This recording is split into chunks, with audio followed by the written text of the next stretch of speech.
Γεια σας, χαρά σας. Βλέπουμε τώρα τις τελευταίες 48 με 72 ώρες από την ώρα δηλαδή της δολοφονίας του Charlie Kirk, ότι γίνεται ένας πανικός στα social media, δικαίως ή αδίκως, δεν έχει σημασία. Σε πρώτη μοίρα θα ήθελα να ξεκαθαρίσω, και αυτό είναι πολύ σημαντικό, το λέω ως πατέρας, ότι ο άμεσος οικογενειακός κύκλος του Charlie Kirk, του όσοδήποτε διαφωνούντος ή ακόμα και αντιπαθέστατου για μένα, έχει τα θερμότερα συλληπιτήρια και όλη μου την κατανόηση σε οτιδήποτε πει, δηλώσει ή ακόμα και κάνει εναντίον των δραστών. Δεν υπάρχει χειρότερο πράγμα για έναν γονέα από το να ζήσει ώστε να δει το παιδί του σε φέρετρο. Αυτή είναι μια μοίρα που δεν θα την ευχόμουν ούτε στο χειρότερο εχθρό μου. Αυτοί οι άνθρωποι, ο στενός οικογενειακός κύκλος του Kirk και ιδιαίτερα οι γονείς του, έχουν από εμένα απεριόριστη κατανόηση σε οτιδήποτε πουν ή κάνουν. Σε δεύτερη φάση τώρα, και χωρίς να προτίθομαι να κακολογήσω τον Charlie Kirk, αυτό το έχουν ήδη κάνει άλλοι πολύ πριν από μένα και πολύ πιο αποτελεσματικά από ό,τι θα το έκανα εγώ. Εγώ δεν παρακολουθούσα τον εν λόγω. Δεν έχω λίστα με τα άπλητά του και τα τοπήματά του όπως έχουν άλλοι.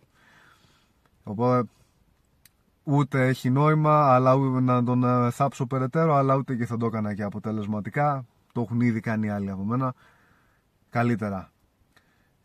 Αυτό στο οποίο θα σταθώ είναι ότι σχεδόν όλα τα posts που έχουν κάνει οι δεξιο-influencers και οι πολιτικοί και τα δεξιοτρολάκια του διαδικτύου δεν περιστρέφονται γύρω από την απώλεια του Charlie Kirk.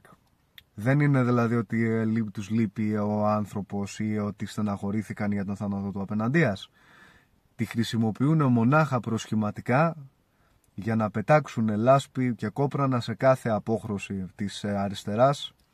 Λες και η αριστερά είναι ένα ενιαίο πράγμα και λες και συνελήφθησαν οι δράστες της δολοφονίας και αποδείχθηκε πως ήταν αριστεροί με πολιτικό κίνητρο. Το ότι φυσικά τα posts και όλος αυτός ο ντόρος δεν περιστρέφεται γύρω από τον χαμό του Charlie Kirk είναι ο λίγον αναμενόμενο, καθώς και αυτό δεν το λέω με προσβλητική διάθεση για τον αποθανόντα. Charlie Kirks υπήρχαν, υπάρχουν και θα υπάρξουν πολλοί. Ο Charlie Kirk δεν ήταν ούτε ο πρώτος, ούτε ο τελευταίος, ούτε ο μεγαλύτερος ή ο σπουδαιότερος δεξιό influencer. Τέτοιοι υπήρχαν και θα υπάρχουν πολλοί. Παρατηρούμε τώρα τα τελευταία χρόνια ότι τα δεξιά κόμματα και στις Ηνωμένες Πολιτείες και στην Ελλάδα αλλά και στη Σουηδία όπου ζω έχουν εξαμολύσει έναν συρφετό από influencers και τρολάκια σε όλα τα social media και ειδικά σε κάτι πλατφόρμες χαμηλού IQ όπως π.χ. το TikTok, που ενημερώνουν τον κόσμο και βασικά πετάνε λάσπη και κοπριά σε κάθε αδύναμο, σε κάθε ανυπεράσπιστο, σε κάθε κυνηγημένο και σε κάθε δυστυχή. Είτε αυτοί είναι οι μετανάστες, είτε είναι οι μειονότητες, είτε είναι τα τραβέλια, είτε είναι εργάτες που διεκδικούν τα δικαιώματά τους, βέβαια, που στο ανάθεμα βρίσκουν τόσα λεφτά αυτά τα κόμματα για να πληρώνουν και μάλιστα ανδρά, δεξιο-influencers και τρολάκια για να ξημεροβραδιάζονται μπροστά από υπολογιστές και να σπαμάρουν το σύμπαν. Αυτό είναι εν μέρει δημόσιο χρήμα και εν μέρει στήριξη από επιχειρηματίες που υπερασπίζονται τα ταξικά του συμφέροντα μεμένως. Αυτή είναι μια τελείως άλλη συζήτηση. Γεγονός είναι ότι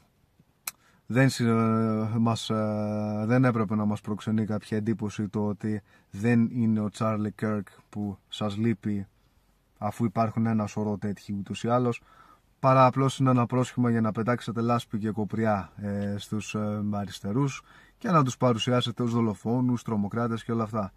Θα πρέπει όμως, και αυτή είναι μια πολύ σημαντική παρένθεση, όχι παρένθεση, είναι κυρίως θέμα ίσως, όλα αυτά τα χρόνια κατρακύλας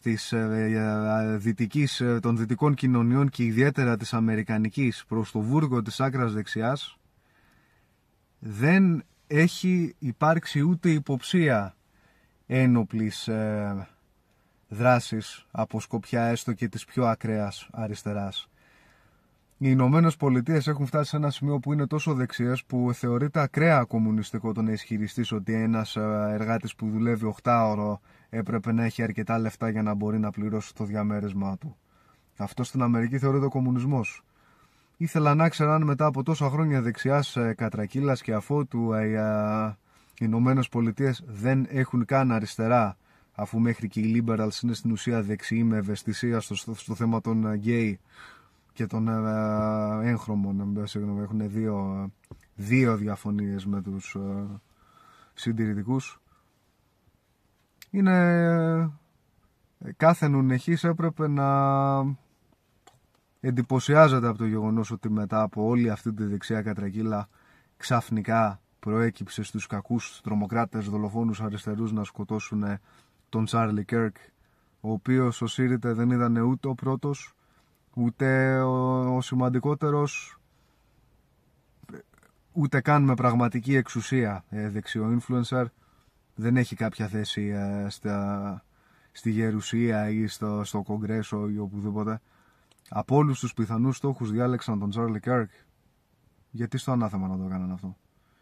Αυτό είναι κάτι που θα πρέπει να σας προβληματίσει όσους εξημών είστε στοιχειοδός νουνεχείς.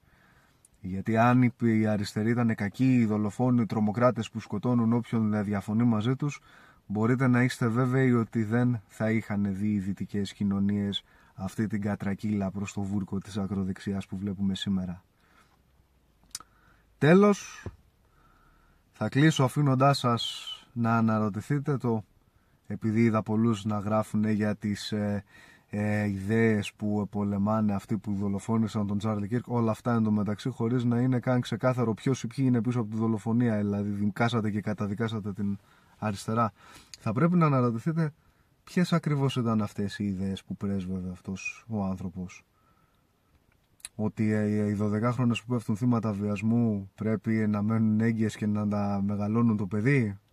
Ότι δεν πειράζει να έχουμε school shootings αρκεί να μην περιοριστεί το δικαίωμά μας να αγοράζουμε Καλάσνικοφ.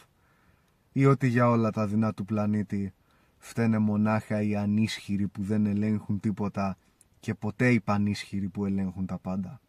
Γιατί ο Τσάρλι Κέρκ, όπως και όλοι αυτοί οι δεξιού influencers, σας έχουν φτιάξει αυτή την παράξενη μυθολογία στα πλαίσια της οποίας οι φταίχτες για όλα σας τα δεινά είναι οι μετανάστες, οι μειονότητες, τα τραβέλια, οποιοσδήποτε εκτός από τους τσιό και τους πετρελαιάδες.